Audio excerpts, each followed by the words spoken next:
আসসালামু আলাইকুম প্রিয় ষষ্ঠ শ্রেণীর শিক্ষার্থী। আমরা এই ভিডিওতে ইতিহাস ও সামাজিক বিজ্ঞান বিষয়ের একটি প্রশ্ন নিয়ে আলোচনা করব। শিক্ষার্থী, এই প্রশ্নটি একটি ঐতিহ্যবাহী স্কুল থেকে সংগ্রহ করা হয়েছে। এই প্রশ্ন থেকে তোমাদের বার্ষিক পরীক্ষায় কমন আসবে। শিক্ষার্থী, তোমরা অনেকেই ভিডিও দেখো কিন্তু ভিডিওতে লাইক, কমেন্ট এবং চ্যানেলটি সাবস্ক্রাইব করতে ভুলে যাও। তাই এখনই ভিডিওতে একটি লাইক এবং চ্যানেলটি সাবস্ক্রাইব করে নাও। আর কথা না বাড়ে এখন মূল ভিডিওটি শুরু করি। শিক্ষার্থী, আমি তোমাদের প্রথমে প্রশ্ন দেখাবো, তার পরবর্তীতে উত্তর দিব। তোমাদের প্রশ্নের প্রথমে 15টি এমসিকিউ প্রশ্ন রয়েছে। এখানে 15টি প্রশ্নেরই উত্তর দেওয়া লাগবে। শিক্ষার্থী, পরবর্তীতে রয়েছে তোমাদের এক কথায় প্রকাশ। এখানে এক কথায় প্রকাশ রয়েছে 10টি, অর্থাৎ প্রত্যেকটি প্রশ্নের জন্য 1 মার্ক করে 10, অর্থাৎ 10টির জন্য 10। শিক্ষার্থী, খতে অর্থাৎ সংক্ষিপ্ত প্রশ্ন, এখানে সংক্ষিপ্ত প্রশ্ন রয়েছে 10টি। সংক্ষিপ্ত প্রশ্নের 10টির উত্তর দেওয়া লাগবে।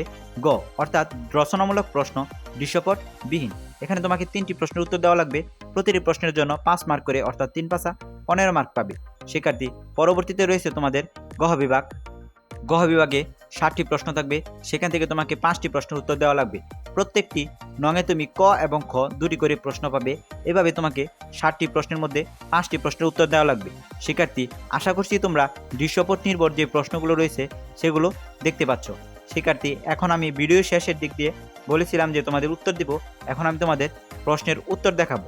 শিক্ষার্থী, আমরা প্রথমে তোমাকে এমসিকিউ অর্থাৎ বহু নির্বাচনী প্রশ্নের উত্তর দেখাচ্ছি। পরবর্তীতে আমি এই যে এখন তোমাকে এক কথায় প্রকাশের উত্তর দেখাচ্ছি।